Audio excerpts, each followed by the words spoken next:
આપણે ગયા આપણા આર્ટ સેશનમાં આપણે 24 તીર્થંકર ભગવાનના જે ચરિત્ર છે, એમના પૂર્વભાવ, એમની સાથે જે બીજી કોઈ કથા એની સાથે સંકળાયેલી હોય તો એ આપણે જોઈ. હવે આજે આપણે જોઈએ, હવે આજે આપણે ચક્રવર્તીથી સ્ટાર્ટ કરશું. એકચ્યુઅલી દરેક અવસરપાણી કાળમાં 63 શલાકા પુરુષ થતા હોય છે. આ શલાકા પુરુષ એટલે ઉત્કૃષ્ટ જે હોય, જે જીવ છે, શલાકા પુરુષ છે, એમાં કોણ કોણ આવે તો 24 તીર્થંકર, 12 ચક્રવર્તી, 8 વાસુદેવ કે 9 વાસુદેવ, 9 પ્રતિવાસુદેવ અને 9 બળદેવ. તો એવી રીતે આ ટોટલ 63 શલાકા પુરુષ હોય. એમાંથી આપણે પહેલા આ જ કમ્પ્લીટ કરી અને પછી આપણે બીજી કથાઓ ઉપર જશું. તો આપણે આ જોઈ 24 તીર્થંકરના ચરિત્ર જોયા અને હવે આપણે આવશું ચક્રવર્તી ઉપર. તો પહેલા તો આ ચક્રવર્તી એટલે કોણ એ પહેલા આપણે સમજીએ કે ચક્રવર્તીની વૃદ્ધિ કેટલી હોય. એક અવસર પેઢી કાળમાં 12 ચક્રવર્તી હોય છે. તો આ ચક્રવર્તી એટલે કોણ હોય છે તો એ આપણે પહેલા સમજીએ. એક મિનિટ.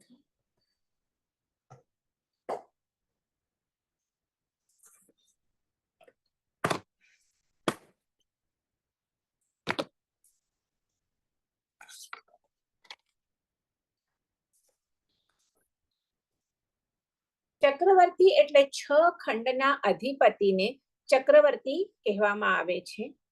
અને તેઓ પુરુષોમાં ઇન્દ્ર સમાન હોય એટલે એમને નરેન્દ્ર પણ કહેવાય છે.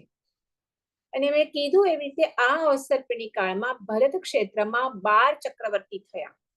તો એ 12 ચક્રવર્તીના આપણે પહેલા હમણાં જસ્ટ નામ જોશું અને પછી એક એક ચક્રવર્તીની આજે આપણે ટ્રાય કરશું કે આપણે જો કે થોડું લેટ થયું છે પણ ટ્રાય કરીએ કે બધા ચક્રવર્તીની આપણે કથાઓ આજે કમ્પ્લીટ કરીએ. તો એ ચક્રવર્તીના નામ છે. સૌથી પ્રથમ તો ભરત ચક્રવર્તી, પછી સગર ચક્રવર્તી, મધવા ચક્રવર્તી, સનત કુમાર, શાંતિનાથ, કુંથનાથ, અરનાર, જે તીર્થંકર પરમાત્મા પણ હતા અને ચક્રવર્તી પણ હતા. પછી સુભુમ, મહાપદ્મા, હરિસેન, જયસેન અને બ્રહ્મદત્ત. આવી રીતે 12 ચક્રવર્તી થયા છે. આ આપણે જોઈએ તો એ કાળના જે મનુષ્યો હોય એ ચક્રવર્તીના કાળમાં તો સૌથી શ્રેષ્ઠ ભૌતિક આપણે કહીએ ભૌતિક રિદ્ધિ તો એ ચક્રવર્તીની હોય છે. અને આપણે કહીએ તો રૂપ લાવણ્યમાં પણ એ સૌથી શ્રેષ્ઠ હોય છે. એમની પાસે ઘણી બધી રિદ્ધિ અને લબ્ધિ હોય છે. ઘણી બધી રિદ્ધિ અને સિદ્ધિ હોય છે. થોડુંક આપણે એ સમજવાનું કરીએ તો એમની પાસે એક તો 14 રત્ન હોય છે, અત્યંત ઉત્કૃષ્ટ. એ 14 રત્ન કયા છે એ પણ આપણે જોઈએ. અને 9 નિધિ હોય. પછી એમના 64,000 તો એમની રાણીઓ હોય છે. 16,000 દેવતાઓ એમની સેવા કરતા હોય છે. અને એક ચક્રવર્તીમાં 40 લાખ અષ્ટાપદનું બળ હોય છે. એટલે એમનું જેમ રૂપમાં પણ અત્યંત સુંદર હોય છે એમ બળમાં પણ એ અત્યંત વીર્યવાન હોય છે. અને જ્યારે એમનું શરીરનો રંગ કંચન સમાજ આપણે ગોલ્ડન કહીએ એવો હોય છે. અને જેમ તીર્થંકરની માતાને જે 14 સ્વપ્નો આવે છે એ 14 સ્વપ્નો પણ ઝાંખા દેખાય છે એ ચક્રવર્તીના માતાને જ્યારે એ ગર્ભમાં આવે ત્યારે દેખાય છે. હવે ચક્રવર્તીનું એક એવું છે કે કહું છું 6 ખંડના એટલે આખા પૃથ્વીના એ અધિપતિ હોય છે. એટલે અત્યંત રિદ્ધિ અને સિદ્ધિ હોય છે. સુંદરમાં સુંદર સ્ત્રી હોય છે, જે આપણે કહીએ સ્ત્રી રત્ન કહેવાય. બધી જાતની રિદ્ધિ સિદ્ધિ હોય એ છતાં આ ચક્રવર્તીઓ સંસારને અસાર ગણી આ સંસારનો ત્યાગ કરે છે, સંયમ ગ્રહણ કરે છે. અને સંયમ ગ્રહણ કરી અને અમુક ચક્રવર્તી મોક્ષે ગયા છે અને અમુક દેવલોકમાં ગયા છે, જેમાં 3 ચક્રવર્તી તો તીર્થંકર પરમાત્મા હતા. તો આટલી રિદ્ધિ સિદ્ધિ હોવા છતાં પણ એ સમજે છે કે આ રિદ્ધિ સિદ્ધિ અમારા આત્માનું કલ્યાણ નથી કરવાની, એટલે શું કરે છે, એનો ત્યાગ કરી અને સંયમ ગ્રહણ કરે છે. પરંતુ જો એ ન કરે સંયમ ગ્રહણ, તો શું થાય? તો જ્યારે આટલા પંચેન્દ્રિયના વિષયોના આટલા તમે ભોગ ભોગવતા હો, આટલા બધા 6 ખંડના અધિપતિ થવા માટે કેટલા, મને 60,000 કે કેટલા વર્ષ સુધી તો એમને જવું પડે, ત્યારે એ બધા આટલા 6 ખંડના રાજાઓને જીતી શકે, તો આટલા બધા યુદ્ધ વગેરે થાય. એનાથી જો એ દીક્ષા ન લે તો આ આટલા વિષય ભોગોના પ્લસ આટલા યુદ્ધ વગેરેથી જો એ નિયમથી નરકે જ જાય. તો 12 ચક્રવર્તીમાંથી 10 ચક્રવર્તીઓએ દીક્ષા લીધી છે, પણ જે 2 ચક્રવર્તી છે, બ્રહ્મદત્ત અને શુભુમ, એ લોકોએ દીક્ષા નહીં લીધી.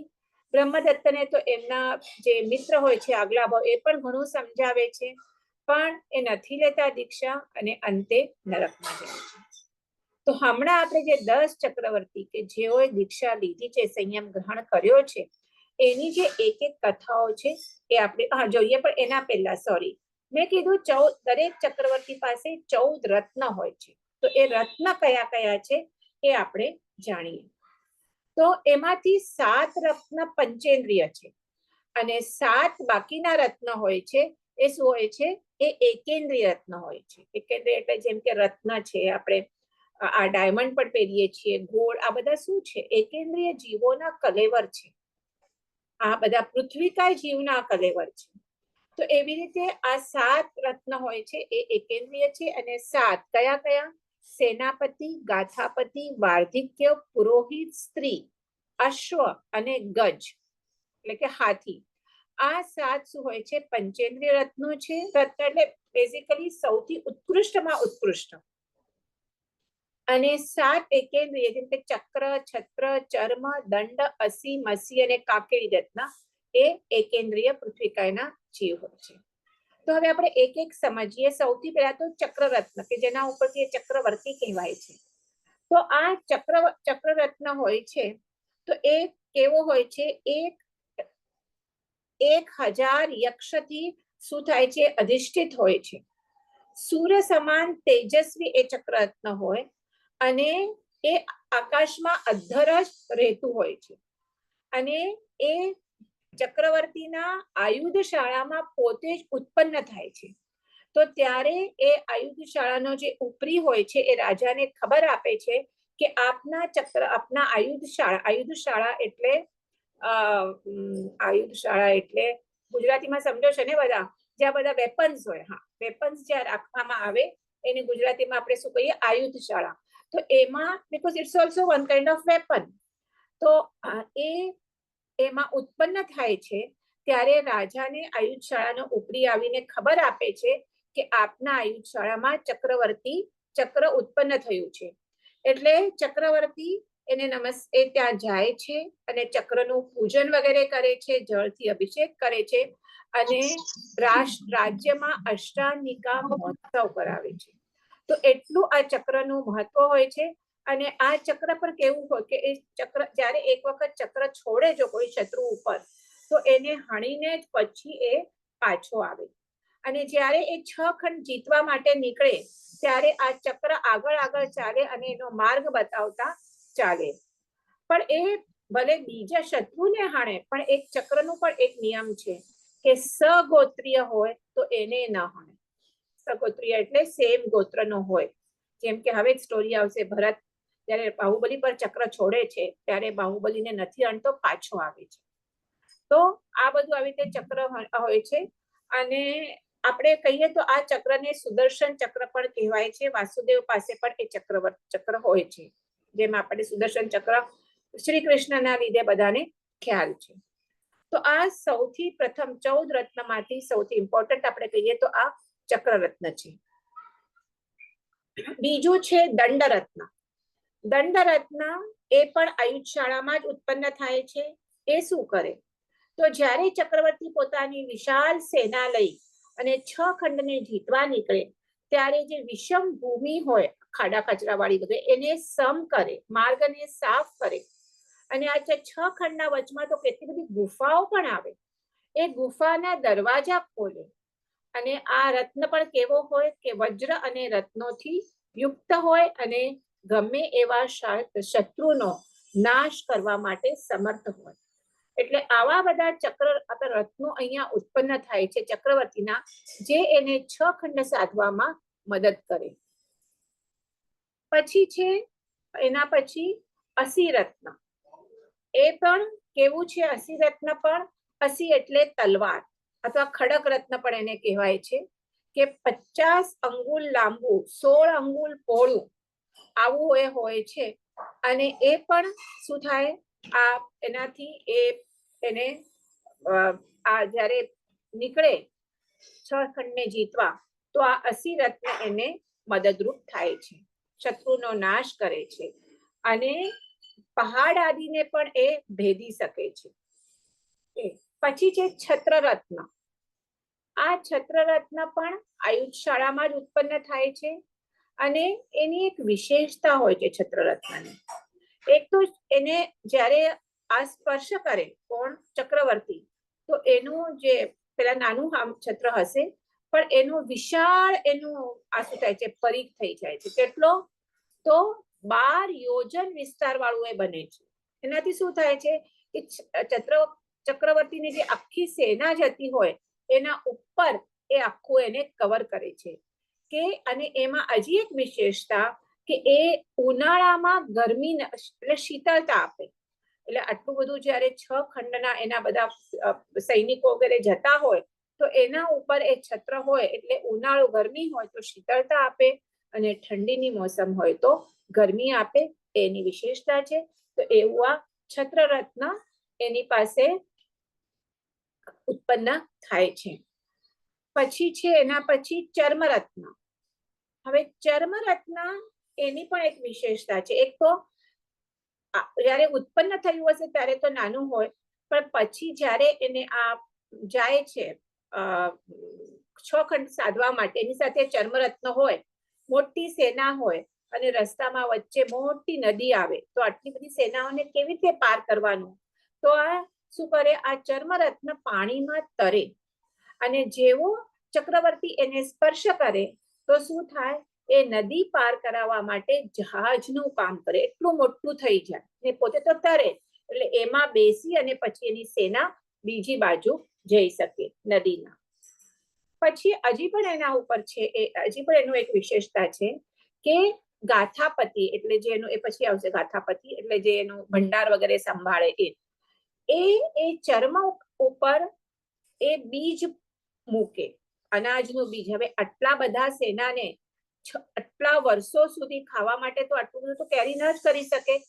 તો આ ચર્મરત્ન ઉપર એ બીજ મૂકે પહેલા પ્રહરે, બીજા પ્રહરે એને સિંચન કરે એટલે પાણી વગેરે આપે, તો ત્રીજા પારે તેનો પાક થઈ જાય.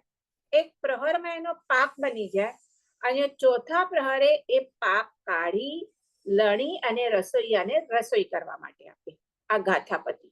તો આવી રીતે આ ચર્મરત્નની બે વિશેષતા, એક તો આખા સેનાને નદી પાર કરવા માટે જહાજનું કામ કરે અને બીજું અનાજ ઉગાડવા માટે પણ એ કામ કરે, એનો હેલ્પ કરે.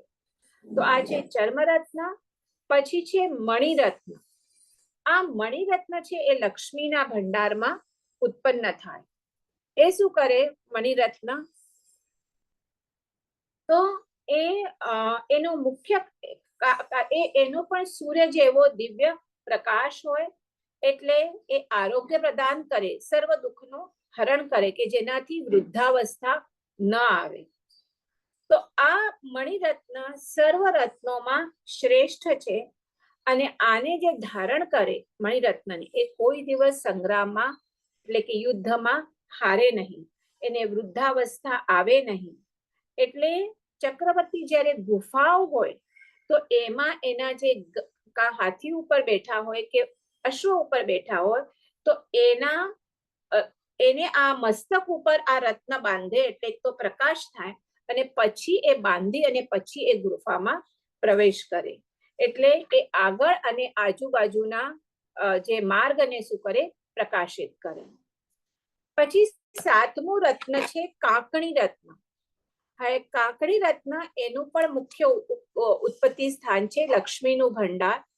એટલે જ્યારે આ ચક્રવર્તી એટલે ગુફામાં એક ખંડમાંથી બીજા ખંડમાં વગેરે જતા હશે ત્યારે વચમાં બહુ બધી ગુફાઓ વગેરે આવતી હશે, તો એને ક્રોસ કરવા માટે આ બધા રત્નો યુઝ થાય છે. તો એ શું કરે, ગુફામાં એના દ્વારા માંડલા કરવામાં આવે અને એ આ સામ સામે માંડલા કરે, ક્રોસમાં 49 માંડલા કરે તો જે સૂર્ય જેવો પ્રકાશ કરે. નહીં તો ગુફામાં તો અંધારું હોય અને પછી ત્યાંથી બધી શું થાય, સેના પસાર થાય.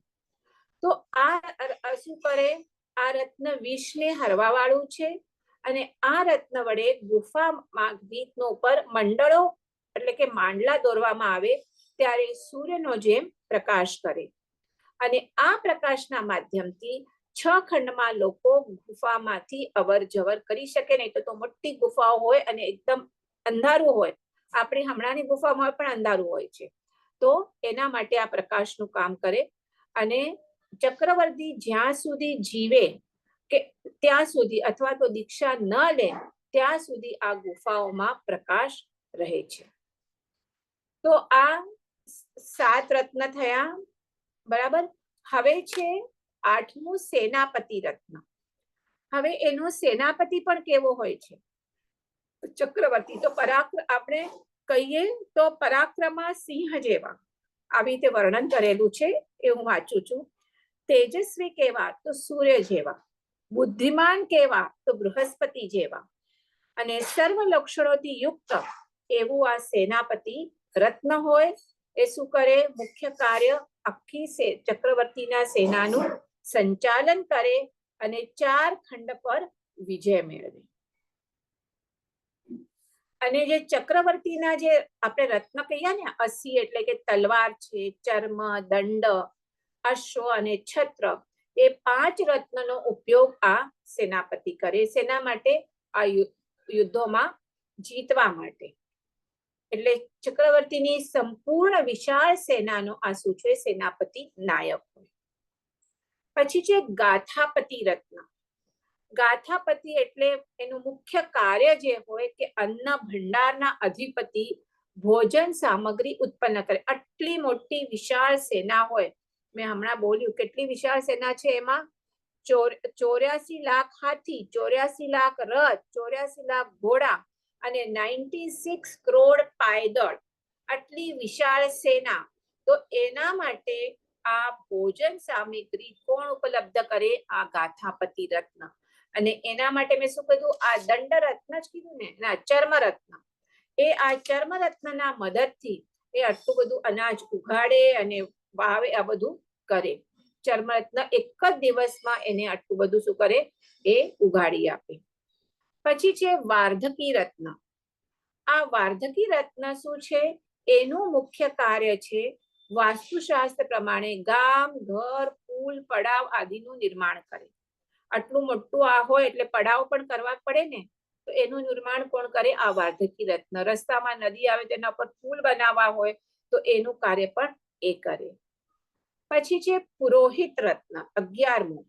તો આ પુરોહિત રત્ન હોય છે, એ શું હોય છે કે જ્યોતિષ શાસ્ત્રની વિદ્યામાં પારંગત હોય છે, ધર્મશાસ્ત્ર અને સંસ્કૃતના વિશેષ જાણકાર હોય, સ્વપ્ન શાસ્ત્ર, નિમિત્ત શાસ્ત્ર આદિનું જ્ઞાન હોય. મેં પહેલા કીધું, આપણે જયારે તીર્થંકર પરમાત્માના માતાને સ્વપ્ન આવ્યા ત્યારે મેં કીધેલું કે આ સ્વપ્નનું પણ એક શાસ્ત્ર છે, તો એના જ્ઞાન હોય. તો આ શું કરે, દેવ આદિના કોઈ ઉપસર્ગો હોય તો એને શાંત કરે. પછી આવે છે ગજરત્ન, હસ્તિરત્ન અને અશ્વરત્ન. એટલે આ ગજરત્ન એટલે હાથી, ઉત્તમ પ્રકારનો હસ્તી કે જેના ઉપર બેસી અને આ ચક્રવર્તી જાય, સવારી કરે અને યુદ્ધમાં વિજય મેળવે. અને એ ઇન્દ્રાવત, તમને ખ્યાલ હશે કે ઇન્દ્ર જે દેવોનો રાજા હોય, એનો હાથી ઐરાવત આપણે બધાએ સાંભળ્યું છે.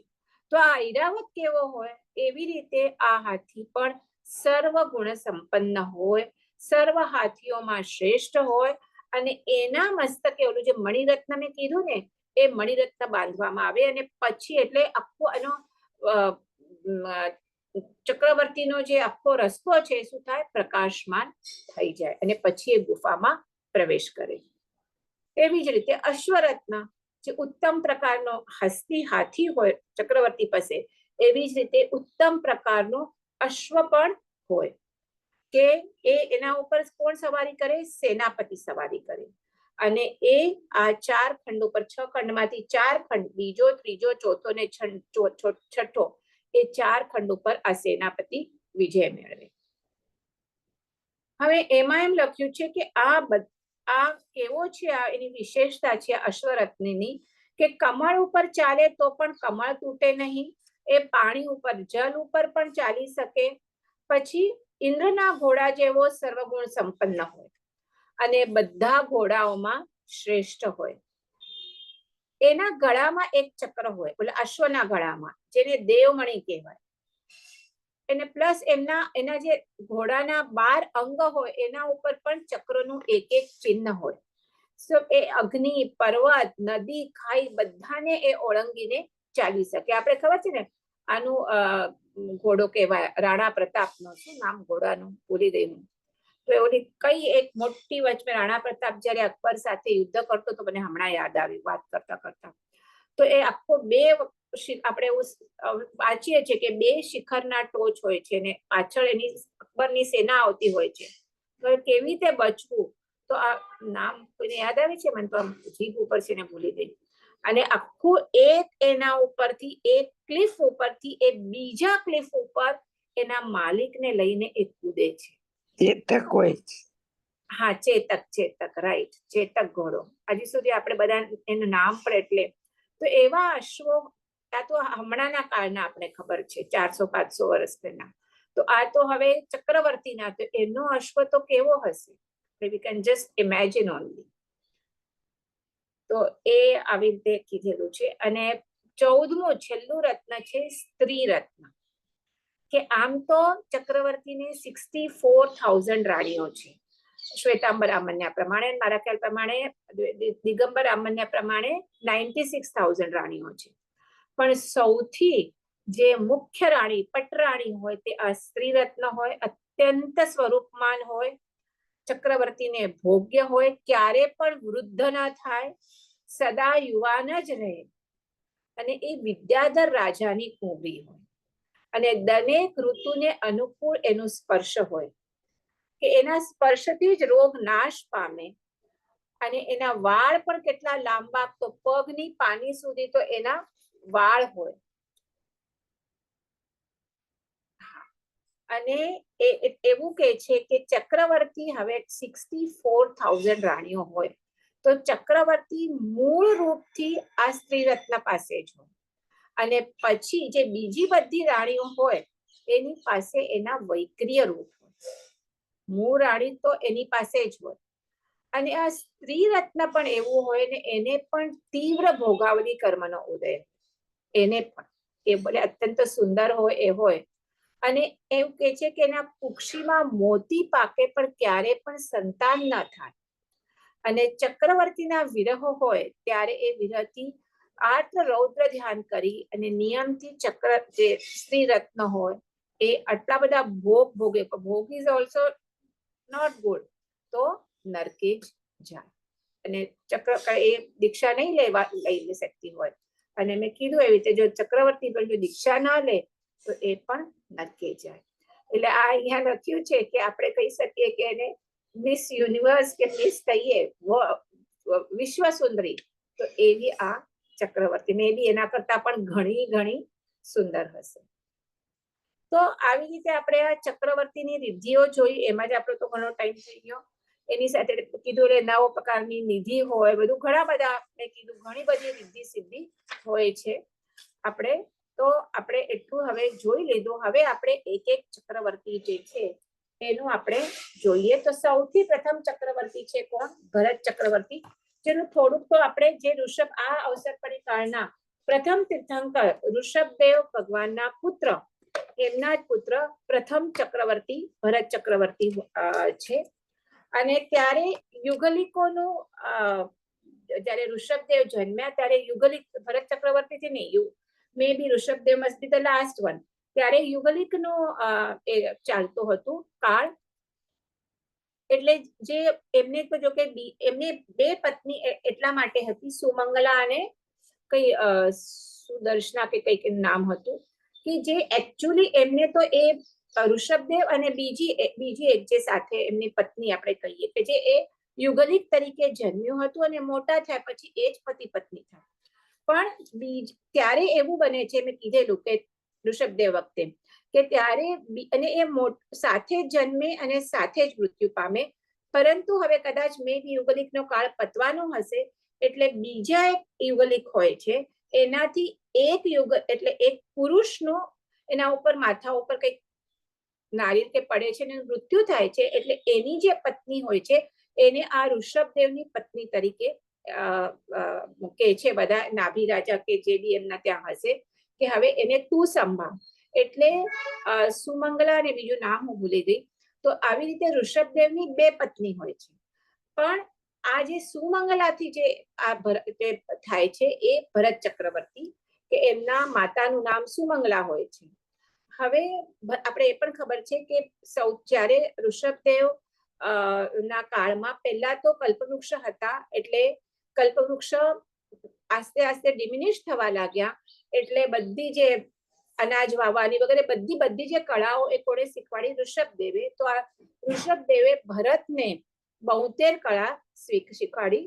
અને પછી એ પોતે ફર્સ્ટ રાજા હતા ઋષભદેવ, અને પછી જ્યારે સંયમ લે છે ત્યારે એમનું રાજ્યનો મુખ્ય રાજા કોને કરે છે? ભરતને.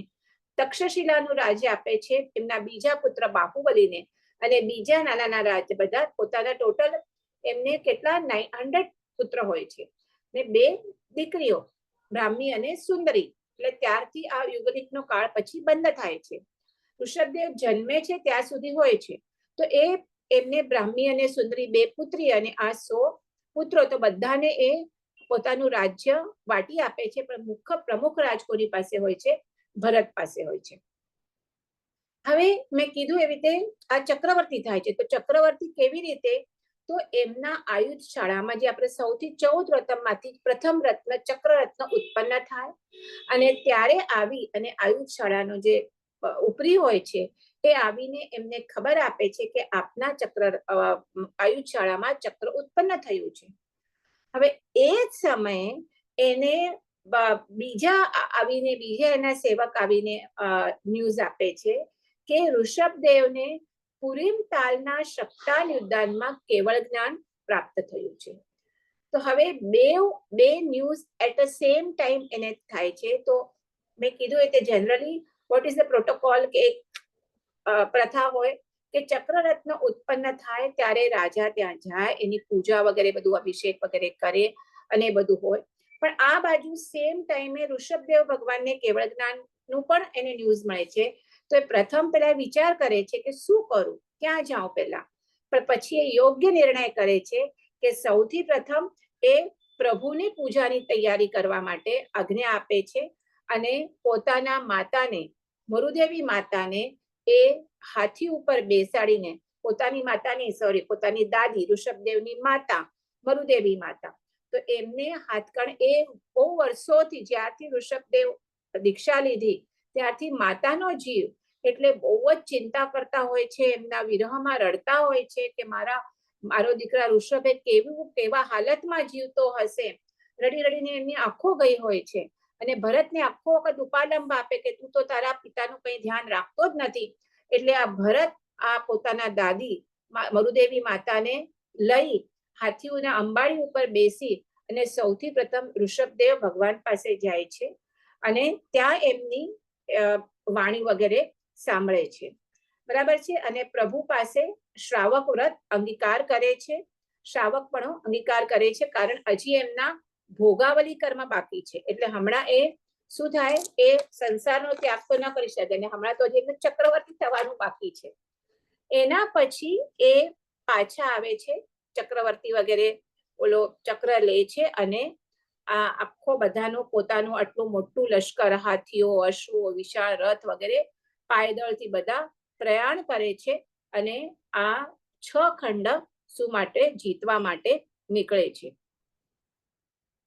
તો એ આખો જીતી અને પાછા આવે છે. તો હવે ઓલા ચક્રરથને પાછું આયુધશાળામાં પ્રવેશ કરવું જોઈએ, પણ એ કરતો નથી.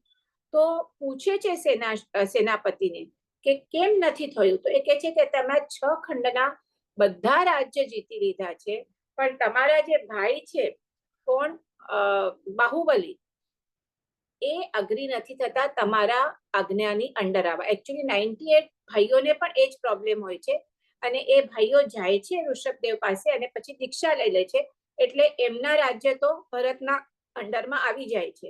પણ આ જે બાહુબલી હોય છે એની પાસે દૂત મોકલાવે છે કે આવી રીતે આ ચક્રવર્તી થવાના છે, એટલે બધા લોકો એના અંડર આવવાનું, બધા રાજાઓ. પણ બાહુબલી ના પાડી દે છે કે મને પિતાએ આ રાજ્ય આપ્યું છે તો હું નહીં આપું. એટલે એ બેવમાં યુદ્ધ થાય છે. કોનામાં? ભરત અને બાહુબલી. ઘણા સમય સુધી આ યુદ્ધ ચાલે છે કે જેમાં ઘણા લોકો મૃત્યુ પામે છે. એટલે છેલ્લે દેવો વિચાર કરે છે કે આ બે ભાઈના ઝઘડામાં આટલો બધો નરસંહાર થઈ રહ્યો છે, એટલે એ સમજાવે છે ભાઈઓને. ઇન્દ્ર આવે છે અને સમજાવે છે કે તમે લોકો બે ભાઈઓને પ્રોબ્લેમ છે, તો તમે બે ભાઈ એક બીજા સાથે યુદ્ધ કરો અને આ તમારો જે પણ છે એ પ્રોબ્લેમ સોલ્વ કરો. આટલા બધા લોકોની વચમાં હિંસા થાય છે, યોગ્ય નથી. બેઉ ભાઈઓ સમજી જાય છે અને ભરત અને બાહુબલી વચ્ચે શું થાય છે? પહેલા તો દ્વંદ્વ યુદ્ધ થાય છે, પછી વાઘ યુદ્ધ, દંડ યુદ્ધ, ઘણા ટાઈપના યુદ્ધ થાય છે. એ બધા યુદ્ધમાં બાહુબલી જીતી જાય છે. ચક્રવર્તી કોણ થવાનું છે? ભરત. જીતે કોણ છે? બાહુબલી. એટલે હવે એના વગર જ્યાં સુધી આ હાર ન, એના અંડર ન આવે, એની આજ્ઞામાં ન આવે, ત્યાં સુધી એ ચક્રવર્તી કહેવાય નહીં. ચક્ર એ આવે નહીં આયુધશાળામાં. એટલે હવે એને ગુસ્સો આવે છે. કોને? ભરતને. અને ચક્રરથમાં તો એવું હોય ને કે એને શત્રુઓને જીતાવા માટે જ હોય ચક્ર. એટલે ત્યારે માણસ એ ભાન ભૂલે છે અને એ ચક્ર ને પોતાના ભાઈ ઉપર છોડે છે. જ્યારે એ છોડે છે ચક્રને ભાઈ ઉપર, તો હવે બાહુબલીને પણ ખૂબ આઘાત લાગે છે કે મારા ભાઈએ મને મારવા માટે, એટલે કે આ રાજ્યના લોભમાં મારા ઉપર ચક્ર છોડ્યું. એટલે એને પણ ગુસ્સો આવે છે અને એ એના ભાઈને મારવા માટે આખી મુઠ્ઠી આમ ઉઠાવે છે. પણ થાય એવું છે, એ જે ચક્રરથ હોય એ મેં પહેલા જ કીધું, સગોત્રી અને ન હાણે, એટલે સેમ ગોત્રવાળા. આ તો એને સગો ભાઈ છે, એટલે એ તો ચક્ર પાછો વળી જાય છે.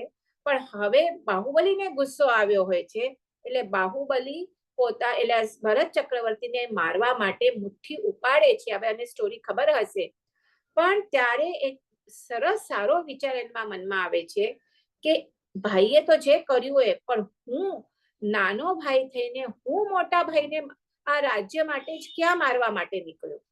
ને હવે એને મુઠ્ઠી તો ઉપાડી છે, એટલે કે હવે મુઠ્ઠી નીચે કેમ? આ ભાઈને તો નથી મારવું, પણ એ જ મુઠ્ઠીથી એ પોતાના મસ્તકનો જે વાળ હોય છે એનો લોચ કરે છે અને ત્યાં દીક્ષા લે છે.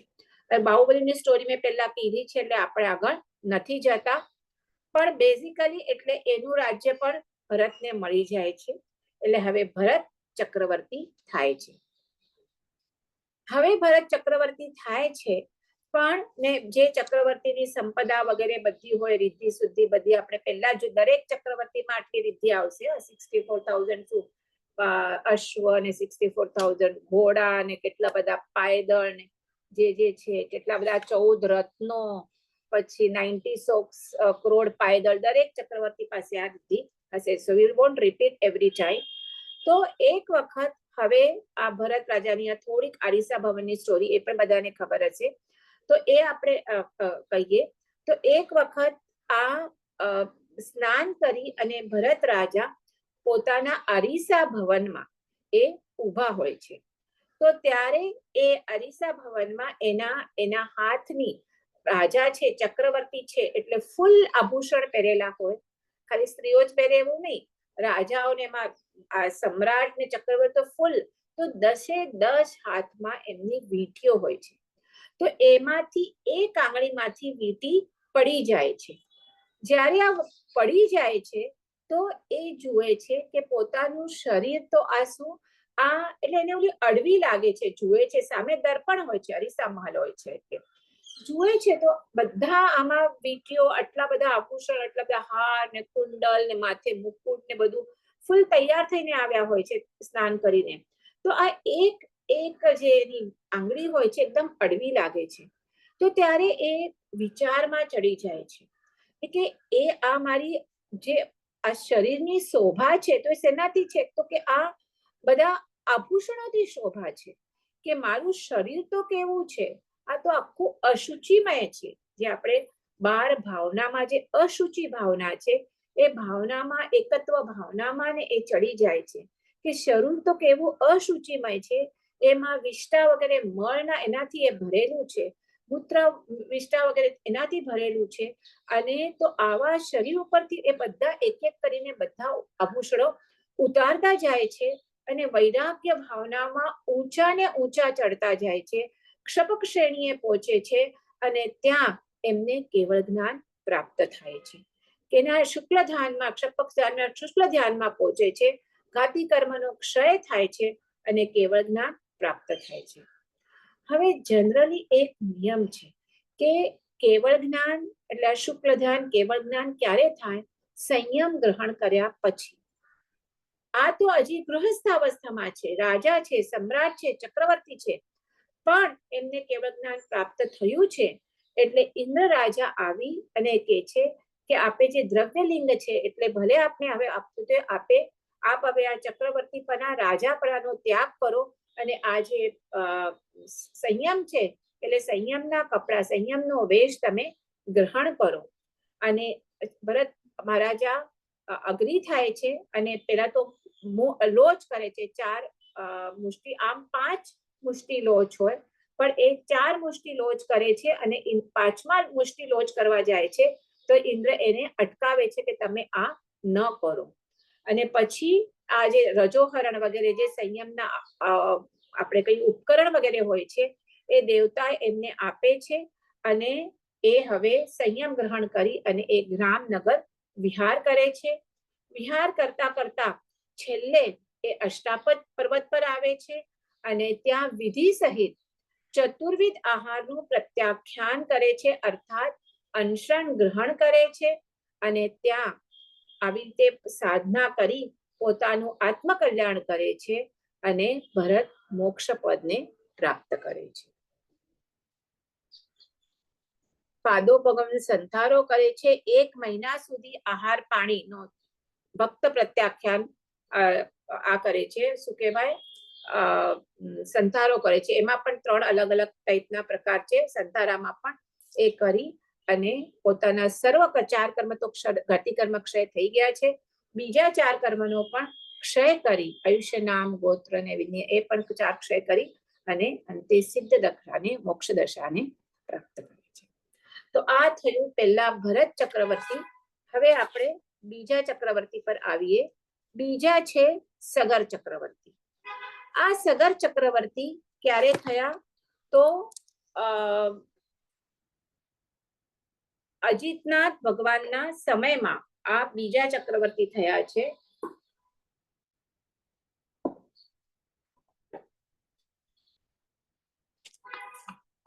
રાધર આપણે અજીતનાથ એમ કહીએ કે એ અજીતનાથ ભગવાન અને સગર ચક્રવર્તી એ બંને કઝિન બ્રધર હોય છે. એટલે રાજા હોય છે એમનો જે પુત્ર હોય છે એ પુત્ર અજીતનાથ ભગવાન, રાજાનું નામ વગેરે પણ આપ્યું છે, જીતશત્રુ રાજા, અને એમના નાના ભાઈ હોય છે એ સુમિત્ર વિજય. તો આ જીતશત્રુ રાજાના પુત્ર એ અજીતનાથ ભગવાન અને સુમિત્ર વિજયના પુત્ર એમના નાના ભાઈ એ આ સગર કુમાર. હવે જ્યારે આ જીતશત્રુ રાજા જ્યારે શું થાય છે, એ પોતે દીક્ષા લેવા તૈયાર થાય છે અને એ કહે છે પોતાના નાના ભાઈને કે સુમિત્ર વિજયને કે હવે તું રાજ્ય ગ્રહણ કર અને મને સંયમ ગ્રહણ કરવું છે. તો ત્યારે એ ના પાડે છે નાના ભાઈ, એટલે પોતાના પુત્ર અજીત કુમારને એ રાજ્યાભિષેક કરી અને એના પિતા અજાતશત્રુ રાજા દીક્ષા લે છે. હવે આ અજીત કુમાર એટલે જ અજીતનાથ ભગવાન. અમુક વર્ષ સુધી એ શું કરે છે, રાજ્ય વગેરે ચલાવે છે અને ફાઇનલી એ તો તીર્થંકર પરમાત્મા થવાના હોય છે. એટલે ઓબ્વિયસલી પોતાના નાના કઝિન બ્રધર કોને આ સગર કુમારને એનું રાજ્ય સોંપી અને પોતે દીક્ષા લે છે. અને અહીંયા અજીત કુમાર જે હોય છે એ ઘણા દીક્ષા લીધા પછી સાધના કરી અને અમુક ટાઈમ પછી એમને કેવળ જ્ઞાન ઉત્પન્ન થાય છે, કારણ તીર્થંકર છે. અને હવે અહીંયા રાજા કોણ છે? સગર રાજા. એમને કેવળ જ્ઞાન ઉત્પન્ન થયા પછી અજીતનાથ પ્રભુને ઘણા વર્ષ પછી આ સગર રાજાના આયુધ શાળામાં ચક્રરત્ન ઉત્પન્ન થાય છે.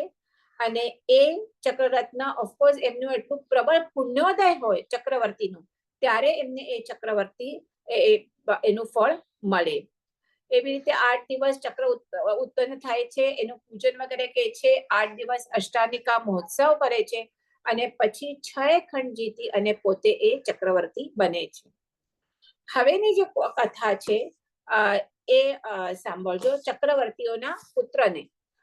એ પહેલા આપણે જોઈએ તો હવે આ ચક્રવર્તીના 60,000 પુત્રો છે. બીજા તીર્થંકર અજીતનાથ ભગવાનના વખતના છે, એટલે ત્યારને તમને ખ્યાલ હોય તો લાંબા આયુષ્ય ને બધું હોય, એટલે એમને 60,000 પુત્ર થાય છે. હવે આ 60,000 પુત્રને એક વખત થાય છે કે અમે અમારા પિતાએ આટલા મોટા ચક્રવર્તી આટલું બધું એમને બધા 6 ખંડ ફરી અને એમણે બધું આટલું બધું શું મેળવી છે યશ વગેરે, તો અમે લોકો પણ હવે જઈએ. એમ કરતા અને સાથે સાથે કે અમે લોકો પણ જઈએ બધા ઠેકાણે, બધા ગામ નગર વગેરે ફરવા, સાથે યાત્રા પણ કરીએ. અને સગર રાજાની આજ્ઞા લઈ જે એમના ચક્રવર્તીના જે 14 રત્ન હોય એમાંથી એક સ્ત્રી રત્ન છોડી અને બાકી 13 રત્નો, એટલે એમાં સેનાપતિ પણ આવી જાય અને ગાથાપતિ પણ આવી જાય અને બીજા બધા દંડ અને બધા રત્નો લઈ કે જેનાથી એમને સુગમતા પડે એ બધા રત્નો લઈ અને એ અષ્ટાપદ પહોંચ એટલે બધા ઠેકાણે નીકળે છે. ફરતા ફરતા અષ્ટાપદ પર્વત આવે છે. અષ્ટાપદ પહોંચે છે અને ત્યાં અષ્ટાપદ એને ખબર છે 8 પદ, એમના 8 પગથિયા, એટલે એક યોજનના કે કેટલાક 12 યોજનના એક પગથિયા હોય. તો એ દ્વારા એ ચડે છે અને ઉપર આદિનાથ પ્રભુની જે મણિમય પ્રતિમા વગેરે હોય છે અને સાથે સાથે ભરત મહારાજાએ 24 તીર્થંકરોની એમના અવગાહન પ્રમાણે ત્યાં પ્રતિમાઓ કરી છે, જે આપણે હમણાં નથી જઈ શકતા, પણ ત્યારે ભરત મહારાજાએ કરી છે. તો એ બધાની મન વચન કાયાથી પૂજા અવગાહના વગેરે કરે છે અને ત્યાં ખૂબ ભક્તિ કરે છે. પાછા આવતા એમને એમ થાય છે કે આ આટલો સરસ જીન પ્રાસાદ અહીંયા કરેલા છે, તો ભવિષ્યમાં આવી અને કોઈ એને નષ્ટ ન કરે. તો એમના મનમાં આવે છે કે આ અષ્ટાપદ પર્વતની આજુબાજુ આપણે એક ખાઈ ખોદીએ કે જેનાથી કોઈ પણ એના ઉપર એને નુકસાન ન કરી શકે. અને એમની પાસે તો 13 રત્નો હોય છે, દંડ રત્ન વગેરે, કે જે એક એમને આદેશ એને એ રત્નો સાથે કેટલા બધા દેવતાઓ પણ સેવામાં હોય. એક આદેશો આપે તો એ તો ફટાફટ ખાઈ ખોદવા લાગે, એમની પાસે એટલી શું કહે પાવર હોય છે.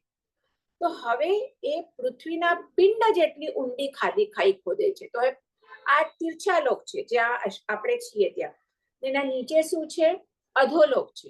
અને આ અધોલોકમાં ભવનપતિ દેવોના શું હોય?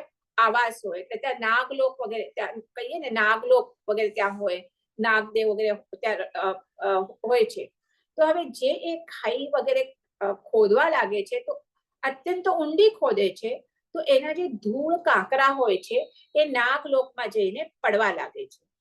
એટલે જે નાગપતિ એના જે એ પણ દેવો જ હોય એક પ્રકારના, ભવનપતિ દેવો કહેવાય. તો એ આવી અને સગર ચક્રવર્તીને કહે છે કે હવે તમે ખાઈ ન ખોદશો, તમારા ખોદવાથી આ આખું નાગલોક પીડાય છે. તો તો એક પુત્રો કહે છે સગર ચક્રવર્તી કે અમારું કઈ તમને લોકોને પીડવાનો કોઈ આશય ન હતો, અમારો આ આશય હતો કે અષ્ટાપદ તીર્થની આપણે એટલા માટે અમે ખાઈ ખોદી, પણ હવેથી અમે નહીં ખોદીએ. અને એને ક્ષમા માગે છે, બરાબર છે. એટલે વિરામ પામ્યા. પરંતુ પછી પાછું એમને એમ થાય છે કે હવે આ ખાઈ તો ખોદી લીધી છે, પણ આ ખાઈને ઉલ્લંઘીને કોઈ જાય ને એને અષ્ટાપદને નુકસાન કરે તો હવે શું કરે છે, એ દંડરત્ન વડે એનો જે સૌથી 60,000માં જે સૌથી મોટો ભાઈ હોય છે જન્નુ કુમાર, એ શું કરે છે, સમુદ્રમાંથી ગંગા નદીનો આખો પ્રવાહ એ આ ખાઈ અહીંયા વાળે છે, ખાવાઈ તરફ ખેંચે, અને એ પ્રવાહને એ પ્રવાહિત કરે છે એ ખાઈમાં. હવે આ જે પાણી આવે છે ઓલરેડી ઓલા બધા જે ખાઈ ખોદી છે એનાથી એ નાગલોકના ભવનોમાં બધું એ ધૂળને પડતી હતી, એના ઉપર એ પાણી આવે છે, એટલે બધું પાણી અને કાદો નાગલોકમાં પડવા લાગે છે. એટલે આ જે જ્વલનપ્રભ જે નાગપતિ હોય છે, નામ હોય છે જ્વલનપ્રભ, એ હવે અત્યંત ક્રોધિત થઈ જાય છે કે મેં જઈને આ સગર ચક્રવર્તીના પુત્રને આટલું સમજાવ્યું કે આવું બધું નહીં કરો, તો પણ એ સાંભળતા નથી. એટલે પાતાલમાંથી બહાર આવી અને નાગપતિ હોય છે એટલે પોતાના વિશ્વમય દ્રષ્ટિથી એક સાથે સગર ચક્રવર્તીના 60,000 પુત્રોને બાળી નાખે છે, એક સાથે ભસ્મીભૂત કરે છે. હવે આ જોઈ એનું આખું સૈન્ય એકદમ ભયભીત થાય છે કે એક સાથે અમારા બધા લોકો એને જે એના કહીશું કહીએ રાજાના બધા પુત્રોને મારી નાખે છે. તો હવે કે આ સમાચાર પાછું અયોધ્યા નગરીના હોય છે ને આપે કોણ, સગર ચક્રવર્તીને. એટલે એ કે હવે અમે કેવી રીતે જઈએ, અમે પણ અહીંયા મરી જઈએ, કે અમારામાં તો કોઈ હિંમત નથી આ રાજાને જઈને આ સમાચાર આપવાની. હવે આ બધી જ્ઞાન અવધિ જ્ઞાનથી સૌધમેન્દ્ર જે ઇન્દ્રદેવ હોય છે, ફર્સ્ટ દેવલોકનો રાજા હોય છે, સોરી દેવલોકનો જે રાજા હોય છે, એના આ અવધિ જ્ઞાન હોય ને દેવલોકને, એના આખી આ વાત એના જ્ઞાનમાં આવે છે. અને એ કહે છે કે તમે બધા મરવા તૈયાર ન થાઓ, હું જઈ અને સગર ચક્રવર્તીને આ સમાચાર આપીશ. એટલે એ એક બ્રાહ્મણનો વેશ લે છે અને એની સાથે એક મૃતક પુત્ર એટલે પુત્રનું શબ એવું બનાવે છે, પોતાના ખભા પર નાખે છે, આવે છે ચક્રવર્તી પાસે ને બેફાટ રુદન કરવા લાગે છે. તો એટલું બધું રુદન કરે છે તો ચક્રી એને સમજાવવાનું ટ્રાય કરે છે, પણ વધારે ને વધારે રુદન કરે છે. ત્યારે એને વૈરાગ્યવર્ધક ઉપદેશ આપે છે. કોણ? આ સગર ચક્રવર્તી, કે શરીર નાશવંત છે, આ સંસારનો નિયમ જ એવો છે કે જે જન્મે એને તો મૃત્યુ પામવાનું જ હોય, એટલે આ તારું પુત્ર મૃત્યુ પામ્યો છે એમાં તું આટલો બધો શોક ન કર, વગેરે વગેરે ખૂબ એને ઉપદેશ આપે છે. હવે આ તો ઇન્દ્રને આને સમજાવવા માટે એ જ ઉપદેશ એના પોતાના માટે એ લાવે એના માટે આ બધું એને કર્યું છે. એટલે ત્યારે આ ઉપદેશ આપે છે, ત્યારે આસ્તેથી ઇન્દ્ર એને એના પુત્રોની જે મૃત્યુ પામ્યા હોય છે એને સમાચાર આપે છે. ઓબ્વિયસલી એક સાથે 60,000 પુત્ર મૃત્યુ પામે તો ચક્રવર્તીને ખૂબ શોક થાય છે. એટલે એ શોક દૂર કરવા માટે નગરીના બહાર અજિતનાથ પ્રભુ પધારેલા હોય છે. ત્યાં એ ચક્રવર્તી ત્યાં ઇન્દ્ર એને લઈ જાય છે અને અજિતનાથ પ્રભુ એને દેશના આપે છે અને એનો શોક દૂર કરે છે. અને હવે અહીંયા બે આવે છે વાત. એક એવું આવે છે કે અજિતનાથ પ્રભુ એને એ કહે છે કે તું તારા આટલા શોકમાં છે તો તું અયોધ્યા તો ક્યાં આવ્યું, અને શત્રુંજય પાલિતાણા જે આપણું એ કેટલું દૂર આવ્યું, કે ત્યાં એ શાશ્વત તીર્થ છે, તું ત્યાં જા અને તીર્થયાત્રા કરી. એમ કરી અને સગર ચક્રવર્તી એ સાંભળી અને સગર ચક્રવર્તી હવે શોક થોડું ઓછું થાય છે એટલે પોતાના વિશાળ સંઘ લઈને એ શત્રુંજયની યાત્રા માટે નીકળે છે.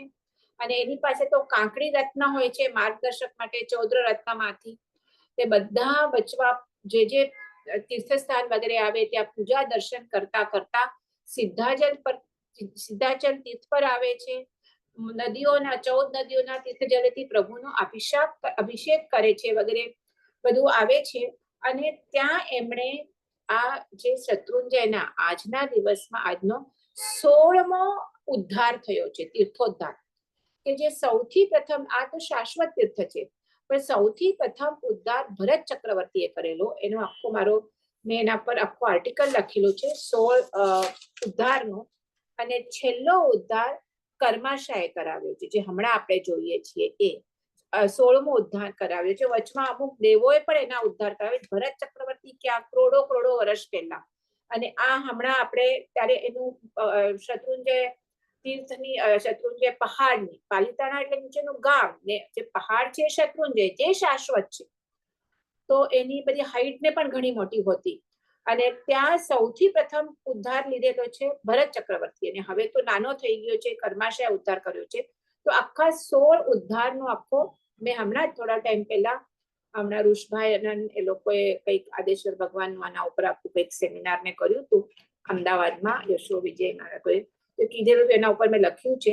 તો એમાં આ ભરત ચક્રવર્તીએ શું ઉદ્ધાર કર્યો, તો એના પછી 6 ઉદ્ધાર થઈ જાય છે. કારણ આ ઋષભદેવ અને અજિતનાથ વચ્ચે પણ ઘણો લાંબો સમય હોય છે. તો એના વચ્ચે પણ એ તીર્થ છે ને ફાઇનલી આના મંદિર છે આ પથ્થરના, તો જીર્ણ શીર્ણ તો થઈ જ જાય. એટલે એના પછી તો મને લાગે છે 4-5 ઉદ્ધાર થાય છે, જે દેવલોકમાંથી દેવોએ કર્યા છે. અને આ ચક્રવર્તી જાય, સગર ચક્રવર્તી જાય છે, તો ત્યારે પણ આ શું કરે છે, ત્યારે પણ એ જુએ છે કે આ જીન પ્રસાદ ને એની મળી પ્રભુ પ્રતિમા ને અત્યંત શું થઈ ગઈ છે, એટલે જીર્ણ શીર્ણ થઈ ગઈ છે. એટલે ત્યાં સગર ચક્રવર્તી શું કરે છે, એનો આ તીર્થનો ઉદ્ધાર કરે છે. એવી રીતે 7મો ઉદ્ધાર સગર ચક્રવર્તીએ કર્યો છે. હવે બીજું એક જે મારી પાસે આ જે મેં લખ્યું છે એમાંથી મેં આ કીધું કે એમણે કર્યું છે, પણ આપણે આ જ રાખીએ ચલો. અને પછી આ સગર ચક્રવર્તી શું કરે છે, સંયમ ગ્રહણ કરે છે અને વિશુદ્ધ સંયમનું પાલન કરે છે સગર ચક્રવર્તી. અને 1 લાખ પૂર્વનું સંયમ પાળી ટોટલ એમનું આયુષ્ય 72 લાખ પૂર્ય આયુષ્ય, એમાંથી એ છેલ્લે 1 લાખ પૂર્વનું સંયમ પાળી અને શું થાય છે, ચક્રવર્તી પણ પોતાનો આત્માનું કલ્યાણ કરે છે. 4 ઘાતી કર્મનો ક્ષય કરી કેવળ જ્ઞાન કેવળ દર્શન પ્રાપ્ત થાય છે. અને પછી 8 કર્મનો ક્ષય કરી સિદ્ધ બુદ્ધ મુક્ત થઈને સિદ્ધ ક્ષેત્રમાં સ્થિત થાય છે. તો આ થયું સગર ચક્રવર્તી. હવે એના પછીના ચક્રવર્તી છે મઘવા, ત્રીજા ચક્રવર્તી. એ ત્યારે છે ને 2 ચક્રવર્તી છે. આ ધર્મના તીર્થંકરના નિર્વાણ પછી એક છે, એટલે સીધા હવે વચમાં આટલા તીર્થંકર વચમાં સુધી કોઈ ચક્રવર્તી નથી. પહેલા તીર્થંકર ઋષભદેવ વખત ભરત ચક્રવર્તી, અજિતનાથ વખતે બીજા તીર્થંકરના સમય સગર ચક્રવર્તી, અને પછી સીધા ધર્મનાથ પ્રભુ વખતે એમના નિર્વાણ પછી આ 2 ચક્રવર્તી થયા છે, મઘવા અને સનત કુમાર. આ 2 ચક્રવર્તી થયા છે. તો આ મધવા ચક્રવર્તીનો તો ખાસ કઈ સ્ટોરી નથી. એ શ્રાવસ્તી નગરીમાં જન્મે છે અને એ જ્યારે એમના માતા જ્યારે એ આવે છે ગર્ભમાં, ત્યારે 14 ઝાંખા સ્વપ્ન જુએ છે.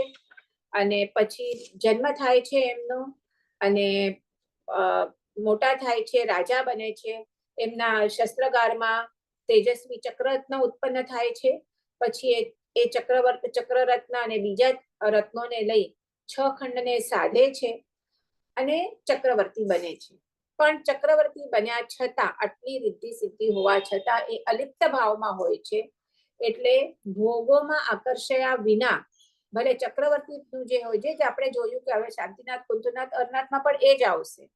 તો એટલે એ ધર્મ ભાવનામાં ઝૂલતા રહે છે. એટલે પછી અંતે સમગ્ર રાજ ચક્રવર્તીના સંપત્તિનો, રિદ્ધિનો ત્યાગ કરી શું કરે છે, દીક્ષા સંયમ ગ્રહણ કરે છે અને અંતે બધા કર્મનો ક્ષય કરી અને સિદ્ધ થાય છે. આ ત્રીજા મધવા ચક્રવર્તી અને ચોથા સનત કુમાર. અહીંયા એમની થોડી કથા છે, એ આપણે જોઈએ. તો આ ધર્મનાથ અને શાંતિનાથ એના બેવના વચમાં આ આવશે. પછી તો સનત કુમાર, એના પછી શાંતિનાથ. તો શાંતિનાથ તો પોતે પણ ચક્રવર્તી હતા. તો એના પહેલા તો આ સનત કુમાર ચક્રવર્તીની પણ સ્ટોરી છે.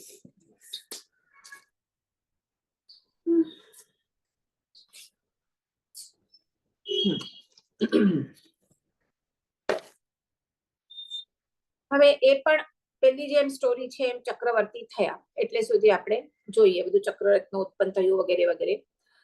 નગર કહ્યું તો હસ્તિનાપુર નગરના એ હતા. અને મેં કીધું તે બધા ચક્રવર્તીઓ આપણે કહીએ તો મોસ્ટ હેન્ડસમ, જે જેટલા પણ પુરુષ હોય એના જમાનામાં મોસ્ટ હેન્ડસમ હોય.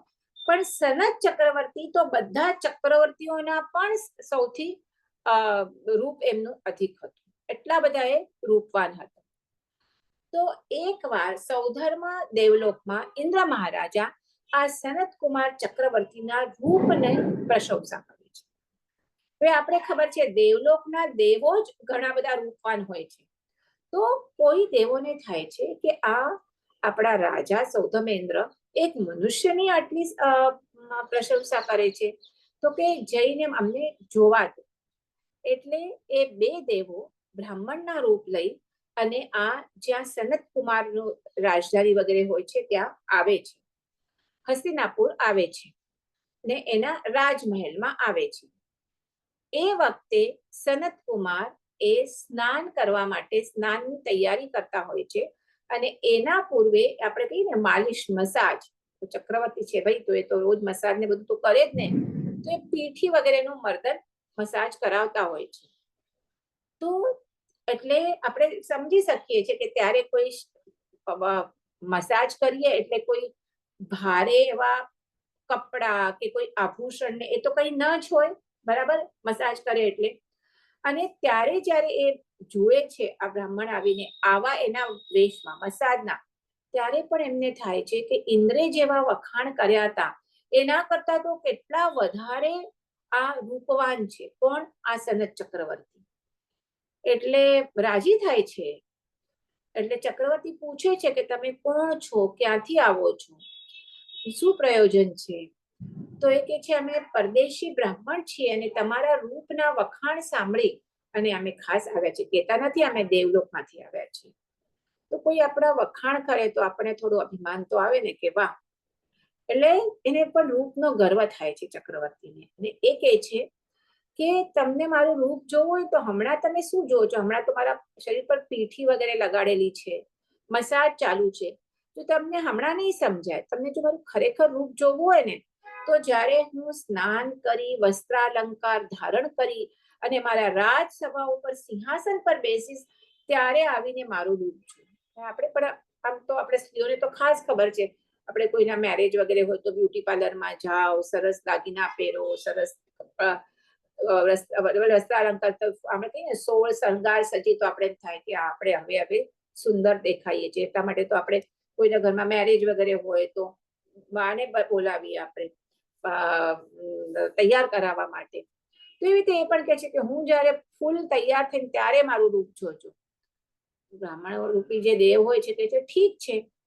તો થોડા વખત પછી ચક્રવર્તી સ્નાન વગેરે કરી વસ્ત્રાલંકારથી વિભૂષિત થઈ અને રાજ્યસભામાં આવીને બેસે છે. ને હવે કે છે પોતાના ઓલા પરદેશી બ્રાહ્મણોને બોલાવો કે હવે જુઓ મારું રૂપ શું છે. તો બ્રાહ્મણો આવે છે. બ્રાહ્મણો એટલે દેવ છે, એટલે એમના આપણી જે નજર હોય એના કરતા એમની વધારે they can see અને જુએ છે કે હવે તો એમના રૂપમાં વિરૂપતા આવી ગઈ છે. એ રૂપ નથી રહ્યું એટલે એ માથું ધૂણાવે છે. એટલે રાજા પૂછે છે કે કેમ માથું ધૂણાવો છો? તો કે તમારું ત્યારે જે અમે રૂપ જોયેલું અને જે અત્યારે તમારું રૂપ છે એમાં તો ઘણો ફેર પડી ગયો છે કે હવે એ વિરૂપ થઈ ગયું છે તમારું. કોઈ આપણે કે તમારું રૂપ ઓલું ખરાબ થઈ ગયું તો કોને ગમે? એટલે ચક્રવર્તી ચમકે છે અને એ કે છે કે તમે કહો એની ખાતરી શું? તો કે તમે એક કામ કરો, એક રકાબી લાવો, એને તમારા પાનની પિચકારી એ રકાબીમાં નાખો. તો એ જે પિચકારી એક જેમ કે છે આ બ્રાહ્મણ એ પ્રમાણે રાજા ચક્રવર્તી કરે છે. તો જુએ છે પિચકારીમાં અસંખ્ય નાના કીડા ખદબદતા હતા. એટલે આ જોઈ અને રાજાની શરીર પરની આસક્તિ છૂટી જાય છે કે આવું મારું શરીર જેના પર હું આટલો ગર્વ કરતો હતો એ આવું શરીર મારું છે. એટલે આ શરીર અને એને ત્યાં અશુચિ ભાવનાથી ચડતી એ ત્યાં એને વૈરાગ્ય છૂટે છે અને ત્યાં એ ચક્રવર્તીનો ત્યાગ કરે, પોતાના પુત્રને પોતાનું રાજ્ય આપી અને શું કરે છે, ત્યાં સંસાર ત્યાગે છે અને દીક્ષા ગ્રહણ કરે છે. અને સાથે સાથે દીક્ષા ગ્રહણ કરતી વખતે એવો એક નિયમ લે છે કે હું મારા શરીરની શુશ્રૂષા નહીં કરું અને કોઈ રોગ વગેરે પણ થાય પણ તો પણ એનો ઔષધો પચાર નહીં કરું. ઘણા વર્ષો સુધી દુષ્કર તપશ્ચર્યા વગેરે કરે છે, લાંબા લાંબા આયુષ્ય છે, એટલે એમને ઘણી લબ્ધિઓ પ્રાપ્ત થાય છે. પણ એ લબ્ધિઓ પોતે જીરવી શકે છે, એનો લબ્ધિનો ઉપયોગ નથી કરતા કે હું મારા અહિત દેહના સુખ માટે લબ્ધિનો ઉપયોગ કરું એવો નથી કરતા. અને ઉલટાનો એને શું થાય છે કે આટલું બધું એ કરતા કરતા એ લહિત્ય સાથે એમને મહાવ્યાધિ પણ થાય છે. એટલે જોઈએ તો એ મહાવ્યાધિ પોતાના જ લબ્ધિથી એ શું કરી શકે, એ સારું કરી શકે, પણ એ કોઈ વખત એવું વિચારતા પણ નથી કે મને જે લબ્ધિઓ પ્રાપ્ત થઈ છે એનાથી આ મારો મહાવ્યાધિને હું મટાડું. ધૈર્યથી એ વ્યાધિઓને સહન કરે છે. તો હવે એક વખત ઇન્દ્ર પાછા એમની પણ રાજ્યસભાને હોય ને ત્યાં આવું ગોસિપિંગ ને બધું થતું હશે, તો ત્યારે જે મેં એના સનત કુમારના રૂપનું વખાણ કર્યું હતું, હવે એ એતાના ધૈર્યનું વખાણ કરે છે. એટલે પાછા બે વૈદ્યો સમજ્યું કે આવું ધૈર્ય હોય મનુષ્યમાં, અમને એની ટેસ્ટ કરવા દો. એટલે વૈદ્યનું રૂપ લઈ અને આવે છે સનત કુમાર પાસે, જ્યાં એ તપશ્ચર્યા કરતા હોય છે. અને ત્યાં વંદન કરી હાથ જોડીને એમને કહે છે કે અમે વૈદ છીએ અને અમને જાણવામાં આવ્યું કે આપ મુનિરાજ છો અને આપને આટલા આટલા રોગ થયા છે, તો અમને એ રોગનો ઉપાય કરવાની અનુજ્ઞા આપો. કોઈના તમે બોડીને કંઈ કરવું હોય તમને એની ભલે ને સારું, પણ એની આજ્ઞા તો મળવી જોઈએ ને, હાથ તો પાડવી જોઈએ. તો એ કે છે એટલે મને ઔષધ કરવાનું તમારું અમને સેવા મારી સ્વીકારો. તો મુનિ કહે છે કે હા, મને ઔષધની તો ખાસ જરૂર છે, હું તો મહારોગથી ઘેરાયેલો છું અને એ મહારોગને ઘટાડવા માટે એની જ ઔષધની હું શોધમાં છું કે મને બે રોગ છે, એક નહીં બે મહારોગ છે. કે એક રોગ છે કે આ જળ અને મળમૂત્રથી ભરેલા આ ચામડાના કોથળાનો રોગ છે, એટલે કે ચામડાનું કોથળું એટલે આ શરીરને રોગ થયેલા છે. અને બીજો રોગ મારું જે આત્મા છે આ શરીરના અંદર, કે એ જન્મ જરા અને મૃત્યુ આ કે કન્ટિન્યુઅસ થયા જ કરે છે, તો એનો રોગ છે. તો તમે કયો રોગ મટાડશો મને કહો. તો વૈદરૂપી દેવ કહે છે કે આ ભાઈ જન્મ જરા મૃત્યુ ભલે દેવ છે, પણ એક રોગ ઘટાડવા માટે અમે અમારું પોતાનું શક્તિમાન નથી, તો તમને ક્યાંથી ઘટાડી શકીએ, પણ તમારા જે શરીરનો રોગ છે એ અમે ચોક્કસ સારું કરી શકીએ છીએ. તો એ કહે છે કે ચામડાના કોથળાના રોગ, ચામડાનો કોથળો એના રોગને મટાડવાથી શું લાભ, એ તો હું પણ કરી શકું એમ છું. એમ કરી અને કે જુઓ, પોતાની થૂક લે છે અને પોતાના હાથની ટચલી આંગળીઓ ઉપર એક ખાલી જરાક થૂક લગાડે છે. તો એના એવું લબ્ધિ હોય છે કે પળવારમાં એમની એ આંગળી આખી સુવર્ણ સમાન, એટલે એટલી દીપ્તિવંત થઈ જાય છે. રોગ તો જે પણ એમને કોડ કે જે પણ થયું હશે ક્યારે ક્યાં ભાગી જાય છે અને એકદમ દીપ્તિવંત થઈ ગયા છે. એટલે પછી દેવો એ પોતાનું જે વૈદ્યનું રૂપ એ પ્રકટ કરે છે દેવો અને કહે છે કે હે મુનિરાજ, અમે તો પામર છીએ આપની પાસે, આપ તો અનંત શક્તિશાળી છો. જેવું તમને સૌધર્મેન્દ્રે તમારી સ્તુતિ કરેલી એ જ પ્રમાણે તમે છો. એવી રીતે 700 વર્ષ સુધી સનત કુમાર રોગ સહિત શરીર સાથે, એટલે રોગ સાથે એ શરીરમાં સંયમની ઉપાસના, જ્ઞાન, દર્શન, ચારિત્ર્યની તપશ્ચર્યા કરે, કર્મક્ષય કરી અને મોક્ષ પદ પામે છે. તો અહીંયા ચોથા સનત કુમાર ચક્રવર્તીનું આપણું કમ્પ્લીટ થયું.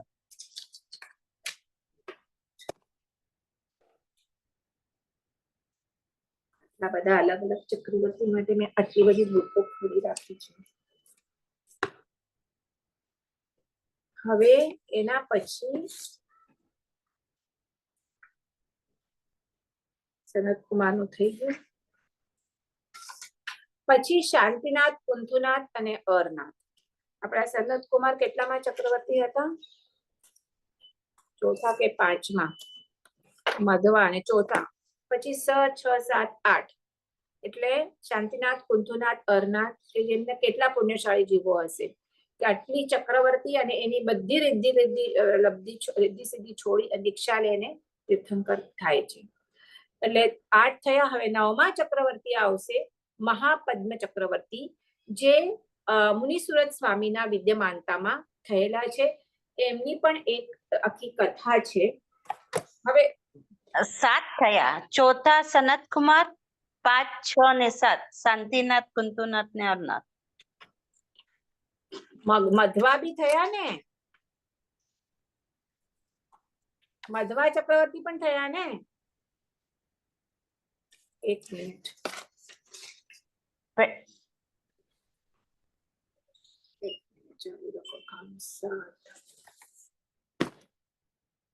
વચમાં એક તો મેં એમ જ કીધા ને. જુઓ, ભરત ચક્રવર્તી, સગર, મધવા, સનતકુમાર, શાહસ, એમાં છે ને એના પછી થયા છે શાંતિનાથ, કુંતુનાથ, અરનાથ, પછી શુભુમ છે. પણ શુભુમ ચક્રવર્તી એને સંયમ ગ્રહણ નથી કર્યું, એટલે એ શું નરકે ગયા છે, એટલે એની આપણે સ્ટોરી નથી જોઈતી. ઓકે. અને છેલ્લા 12મા ચક્રવર્તી બ્રહ્મદત્ત. તો એ બે ની આપણે કથા આજે તો એમ પણ નથી થવાની. જો થશે તો પછી હું નેક્સ્ટ ટાઈમ, મને હજી પ્રોપર કથા મળી પણ નથી. જો મળશે તો કહેશું, કરશું, પણ એ નેક્સ્ટ ટાઈમ, આ વખતે નહીં. આ વખતે હવે આપણે જેમણે સંયમ ગ્રહણ કરીને કા દેવલોક ગયા છે કે મોક્ષે ગયા છે એની જ આપણે સ્ટોરી લઈએ છીએ. તો 8મા તમે બરાબર છો, શુભુમ ચક્રવર્તી, અને 9મા ચક્રવર્તી મહાપદ્મ. તો હવે મહાપદ્મની પણ એની પણ સારી એવી કથા છે. હા, મળી. હવે આ મહાપદ્મ ચક્રવર્તી એ ક્યાં હતા?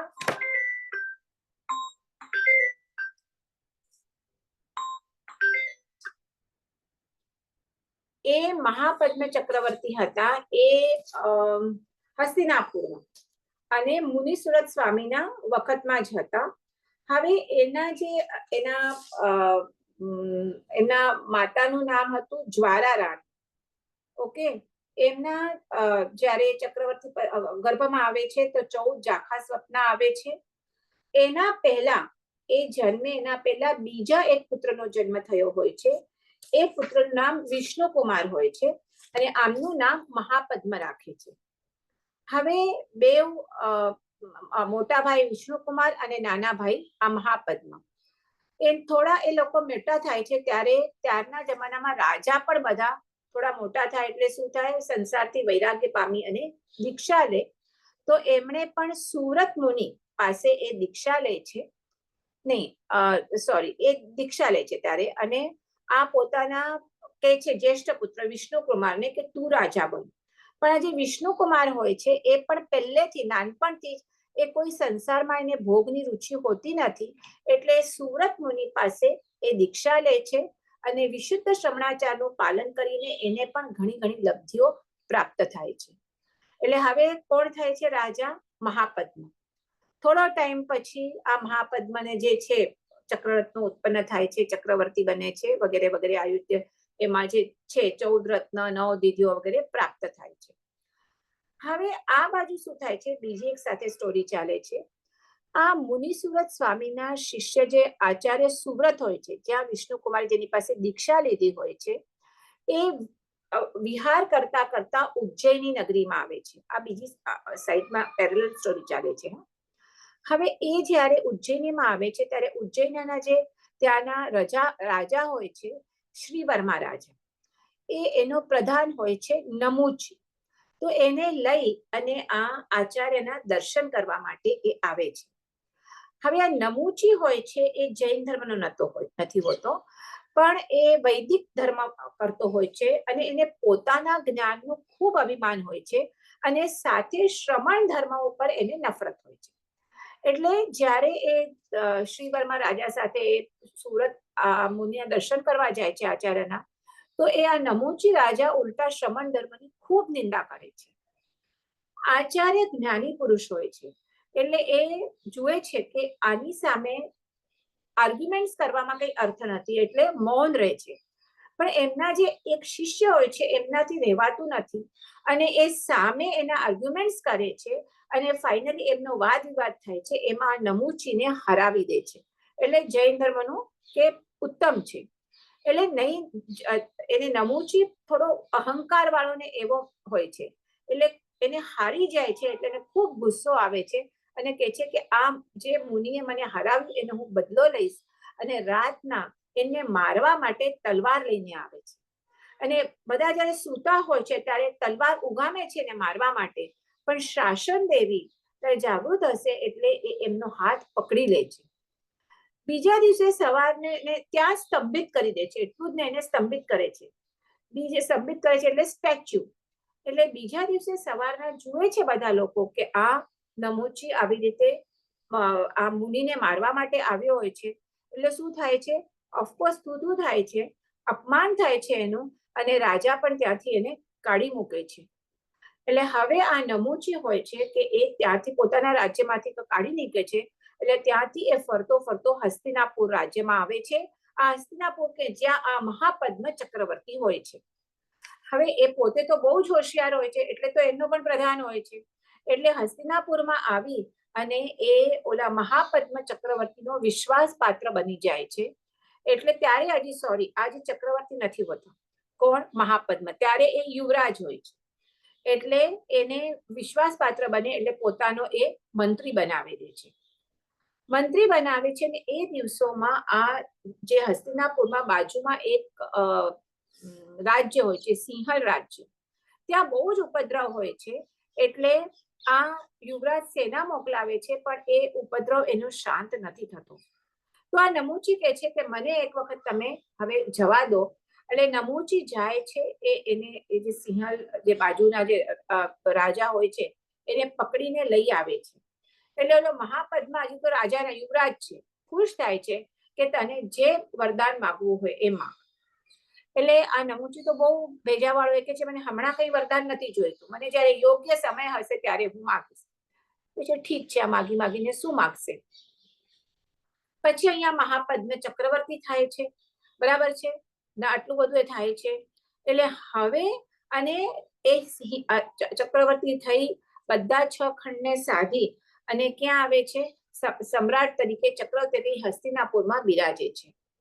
એક વખત એવું થાય છે, આચાર્ય સુરત જ્યાં જેની સાથે આ નમૂચીનો બધું વાત થયો હોય છે, એ વિહાર કરતા કરતા પોતાના શિષ્યગણો સાથે હસ્તિનાપુર આવે છે. અને ત્યાં બધા કહે છે કે તમે અહીંયા ચાતુર્માસ બિરાજો, બધા ભક્તજન કહે છે, અને વિનંતીને માન આપી અને ત્યાં ચાતુર્માસ માટે રોકાય છે. નમૂચીને આની ખબર પડે છે કે જેના લીધે હું આટલો અપમાનિત થયો છું એ આચાર્ય સુરતને અહીંયા હસ્તિનાપુરમાં આવ્યા છે. એટલે એ શું કરે છે? રાજા પાસે જાય છે અને રાજાને કહે છે કે હું પરલોકની સિદ્ધિ માટે યજ્ઞ કરવા ઈચ્છું છું. તો જ્યાં એટલે હવે અહીંયા બે બુકમાં થોડો સ્ટોરીનો ફરક છે, વેરી બેસિકલી ફાઇનલ તો એક જ છે. હું બેઉ આપણે જોઈએ તો આમાં એમ લખેલું છે કે યજ્ઞની પૂર્ણાહુતિ થાય ત્યાં સુધી તમારા સામ્રાજ્યનો સ્વામી હું બનું, બધા મારા આજ્ઞામાં રહે એવું વરદાન માંગુ છું. મહાપદ્મ રાજા કહે છે ભલે. અને આ પછી અહીંયા આવે છે અને મહાપદ્મ એને રાજ્ય આપી દે છે, અને પોતે પોતાના અંતઃપુરમાં પોતાના રાણીઓ સાથે ચાલી જાય છે. એટલે બધા અધિકાર ગણીઓ બધા કોના હાથમાં આવે છે? હવે આ નમૂચીના હાથમાં આવે છે. એટલે એ આ સાધુઓ પાસે જઈ અને એ સુરત આચાર પાસે જઈ અને એમને કહે છે, એ પેલા તો બધાને બોલાવે છે, બધા ધર્મના બધા જે ધર્મગુરુ વગેરે બોલાવે છે, તો એ આવીને નવા રાજાની પ્રશંસા વગેરે કરે છે. પણ જૈન ધર્મના જે સુરત આચાર્ય હોય છે એ નથી આવતા એમની પાસે, એટલે કારણ એમની શ્રવણાચારની મર્યાદા હોય એ પ્રમાણે નથી આવતા. એટલે જઈને એના પર ગુસ્સો કરે છે કે હું રાજા છું ને રાજાની આજ્ઞા તમને માનવી જ જોઈએ, તમે નથી માનતા તો તમે હવે એક કામ કરો, હમણાં ને હમણાં તમે આ નગરી છોડીને ચાલ્યા જાઓ. તો હવે એમનો ચાતુર્માસ હોય છે, એટલે સુવ્રતાચાર્ય એમને સમજાવે છે કે હમણાં ચાતુર્માસ વખતે અમે લોકો વિહાર નહીં કરી શકીએ, જેવો ચાતુર્માસ પતશે તો ઇમિડિયેટલી અમે વિહાર કરી અને આ નગર છોડી દઈશું. પણ એ આચાર્યના શબ્દોની આ નમુચી ઉપર કશી અસર થતી નથી કે જો તમે વિહાર નહીં કરો તો હું તમને સજા કરીશ, મારી નાખીશ, વોટેવર. હવે અહીંયા આ બાજુ શું છે, આ એમાં આટલું જ છે બીજી કથામાં કે 7 દિવસ માટે રાજા પાસે રાજ્ય માંગે છે અને પછી અહીંયા આવીને એમને કહે છે કે તમે હમણાં ને હમણાં તમે આ છોડી જાઓ, નહીં છોડશો તો શું કરું, અમે તેને મારી નાખશું, કે આવી રીતે બેઝિકલી એને મારવા માટે આ કરે છે. એટલે હવે વિષ્ણુકુમારને હવે સુવ્રત આચાર્ય થાય છે કે હવે કેવી રીતે આ રાજા સાથે નિપટવું, કે હમણાં ને હમણાં કહે છે. તો એ પૂછે કે આપણે શું કરશું, તો સાધુ એક એને કહે છે કે આ જે મહાપદ્મ રાજા છે આપણા અહીંયા રાજ્યના, એના જે મોટા ભાઈ છે વિષ્ણુકુમાર, એ ઉગ્ર તપસ્વી છે, મુનિ ને આમના શિષ્ય હોય છે. અને એ હમણાં મંદરાચલ કોઈ પર્વત હશે એના ઉપર બિરાજમાન છે અને એમને ઘણી લબ્ધિઓ છે. એટલે જો આપણે એમને બોલાવીએ તો એનાથી કદાચ આ નમુચી શાંત થઈ જશે. તો આચાર્ય કે છે બરાબર છે, યોગ્ય છે, કે તો હવે ત્યારે તો ઘણા આવા મુનિઓને લબ્ધિઓ હતી, આટલું દૂર મંદરાચલ જાય ક્યાં, તો કે જેની પાસે એવી વિદ્યા હોય કે જંઘાચારણ વિદ્યા વગેરે કે જઈ શકે એવે તમે ત્યાં જાઓ, એમને કહો. ત્યારે કે હેલિકોપ્ટર ને પ્લેન ને તો હતા નહીં, અને એમને જણાવો કે શું હકીકત છે. તો એ કે છે, એક શિષ્ય કે છે કે હું આકાશ માર્ગે ત્યાં જવા માટે શક્તિમાન છું, પણ પાછી આવવાની મારી પાસે લબ્ધિ નથી. તો ગુરુ કહે છે કાંઈ વાંધો નહીં, તમે જઈને એમને કહો, એ પહોંચે તમને સાથે લઈ આવશે. એટલે શિષ્ય ત્યાં જઈને વિષ્ણુકુમારને કહે છે કે આવી બધી હકીકત જણાવે છે. એટલે આ વિષ્ણુકુમાર પણ આમ તો પોતાના લબ્ધિઓનો કોઈ ઉપયોગ ન કરે, જેમ સનતકુમારના પણ આટલા બધા શરીરમાં રોગ હોય છે પણ એ પોતાના રોગ મોટવા માટે એ લબ્ધિનો ઉપયોગ કરતા નથી, એમ એ પણ ન કરે. પણ અહીંયા સંઘ ઉપર જ્યારે, શાસન ઉપર જ્યારે કઈ એવું ઉપસર્ગ કે આવી પડે તો એ રક્ષણ માટે એ કહે છે કે ભલે હું આવું છું. એ તરત ત્યાં આવે છે હસ્તિનાપુર અને પોતાના ગુરુને વંદન કરે છે, સુવ્રતાચાર્યને વંદન કરે છે અને નમુચી પાસે જાય છે અને નમુચીને ખૂબ સમજાવવાનો ટ્રાય કરે છે કે તું ચાતુર્માસ સુધી એમને રહેવા દે. કારણ ફાઇનલી એ પણ રાજાના મોટા ભાઈ જ હોય છે. તો નમુચી પણ કોઈ રીતે માનતો નથી. એટલે એ કહે છે કે છેલ્લે કાંઈ નહીં તો એમના માટે 3 પગલા તો તું જમીન આપ એમને રહેવા માટે, ખાલી 3 પગલા. તો ઠીક છે, નમુચી કહે છે તૈયાર થઈ ગયો, ઓકે હું એટલી ભૂમિ આપું છું, 3 પગલા જેટલી, પણ જે એ ભૂમિથી બહાર રહેશે એને હું મારી નાખીશ. વિષ્ણુકુમાર કહે છે ઓકે. અને હવે એમને તો વૈક્રિય લબ્ધિ પ્રાપ્ત થઈ હોય છે જે દેવોને હોય. એટલે એ શું કરે છે, વૈક્રિય લબ્ધિને પ્રયોગ કરીને પોતાનું શરીર ખૂબ વધારે છે, એટલું બધું વધારે છે કે હવે આ જૈન શાસનની રક્ષા કરવા માટે આ અનુક્રમે 1,00,000 યોજનનું કર્યું. એક ચરણ સમુદ્રના પૂર્વ કિનારે, એક ચરણ બીજું સમુદ્રના બીજા પશ્ચિમ કિનારે, એટલે આખું કવર થઈ જાય. અને હવે એને 3 ચરણ કીધેલા. એટલે નમુચીને કહે છે કે બોલ હવે હું 3જું ચરણ મારું ક્યાં નાખું. તો હવે નમુચી પણ આવું તો એને કલ્પના કરી જ નહોતી. એટલે હવે એ ફફડમાં માંડે છે કે આ તો મારું શું થઈ ગયું. એટલે આ બધું વૃત્તાંત જે મહાપદ્મ રાજા જે હમણાં અંતઃપુરમાં હોય છે અને રાજ્ય સોંપીને પોતે આરામથી પોતાના રાણીઓ સાથે વિલાસ, એમને ખબર પડે છે. એટલે આવતે છે હાફડા અને જુએ છે કે આ નમુચી આવો દોષી છે. એટલે એ વિષ્ણુકુમાર તો એમના સગા ભાઈ છે, એમના ચરણમાં પડે છે, માફી માંગે છે કે મારાથી બહુ મોટી ભૂલ થઈ ગઈ. એટલે વિષ્ણુકુમાર પોતાનું વૈક્રિય રૂપ સંહારી લીધે છે, મૂળ રૂપમાં આવી જાય છે અને સમના વિનંતીથી એને નમુચીને પણ ક્ષમા આપે છે અને પોતે સંરક્ષા માટે જે લબ્ધિ પ્રયોગ કર્યો હતો એની આલોચના કરે છે, કારણ એમને પણ એ અલાઉડ તો નથી. અને પછી આ મહાપદ્મ રાજા પણ આના બધાથી વિરક્ત વૈરાગ્ય પામી અને દીક્ષા લીધે લે છે. 10,000 વર્ષ સુધી શુદ્ધ સંયમનું પાલન કરી અંતમાં સર્વ કર્મનો ક્ષય કરી મોક્ષ ગમન કરે છે. તો અહીંયા થોડોક હવે બીજી સ્ટોરીમાં થોડોક ફરક છે, એ પણ જોઈ લો. તો મેં કીધું એવી રીતે કે નમુચીએ 7 દિવસનું રાજ્ય માગે છે અને ચક્રવર્તીએ આપે છે. અને પછી એ આ બધી સ્ટોરી થાય છે એટલે વિષ્ણુકુમાર ત્યાં આવે છે ત્યાં સુધી બધી સેમ છે. અને પછી એ શું કરે છે, 1 લાખ યોજન પ્રમાણે પોતાનું શરીર વધારે છે. એક પગ મેરુ પર્વત ઉપર રાખે છે, એક પગ જંબુદ્વીપના કિલ્લા ઉપર મૂકે છે. અને હવે વિષ્ણુકુમાર કે પોતાના પગ મૂકી, ત્રીજો પગ બાકી છે એટલે પોતાનો પગ ઉપાડી અને નમુચીના માથા પર રાખે છે. મને લાગે છે આ હિન્દુઆમાં પણ આ બલિરાજાની કે કોઈ સ્ટોરી આવે છે આવી જ રીતે સેમ. આમ પહેલા મેં કીધી એવી રીતે નહીં. તો જે હોય મને આ અહીંયાથી મળી છે, બીજી પ્રકાર છે. તો નમુચી જમીનમાં પેસી જાય છે અને મરણ પામે છે. અને એટલે એટલું વિષ્ણુ કુમારને ક્રોધ ચડે છે કે આટલું સમજાવું છું તો પણ આ સમજતો નથી. એટલે આવી રીતે પોતાનું શરીર વિક્રોવીને 3 કરે છે અને પછી દેવો વગેરે આવીને એનો ક્રોધને શાંત, હવે તમે શાંત થાઓ. એટલે આટલું ગુરુ પાસે આવીને એની આલોયણા લે છે. આલોયણા તો લેવી જ પડે. અને પછી દુષ્કર તપ કરી અને મોક્ષે જાય. તો આવી રીતે બહુ કઈ ફરક નથી. તો આ આપણે કેટલામાં લીધા, 9મા ચક્રવર્તી લીધા. હવે એના પછી જોવા જઈએ તો આમ તો 10મા ને 11મા કોણ છે? હરિશેન ચક્રવર્તી છે. હરિશેન ચક્રવર્તીનું પણ એ જ છે, બધા બીજું કઈ ખાસ સ્ટોરી નથી. એ જ બધું ચક્ર ઉત્પન્ન થાય છે, 6 કણને જીતે છે અને અંતે એ પણ દીક્ષા લઈ શુદ્ધ સંયમ પાળી અને સર્વ કર્મ ક્ષયનો કરીને મોક્ષે જાય છે. 11મા ચક્રવર્તી નમિનાથ ભગવાનના નિર્વાણ પછી થાય છે, જે જયસેન કરીને ચક્રવર્તી થાય છે. તો એ ચક્રવર્તી પણ એની પણ નોર્મલ ગર્ભમાં આવે છે ત્યારે 14 ઝાંખા સ્વપ્ન જોવે છે, પુત્ર તરીકે જન્મ પામે છે. યૌવન થાય છે ત્યારે એમના પિતા એમનો રાજ્યાભિષેક કરે છે, પોતે દીક્ષા લે છે.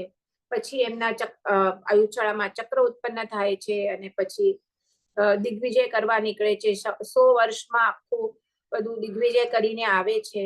અને અંતે એ પણ વિરક્ત ભાવ આવી અને સંપૂર્ણ રાજ્યનો ત્યાગ કરી અને દીક્ષા લે છે. 1800 વર્ષ સુધી. પણ હવે નમિનાથ ભગવાન એટલે હવે વર્ષો ઓછા થતા ગયા. ભરત ચક્રવર્તીને ત્યારે ખૂબ લાંબા સગર ચક્ર, ત્યારે ખૂબ લાંબા આયુષ્ય હતા.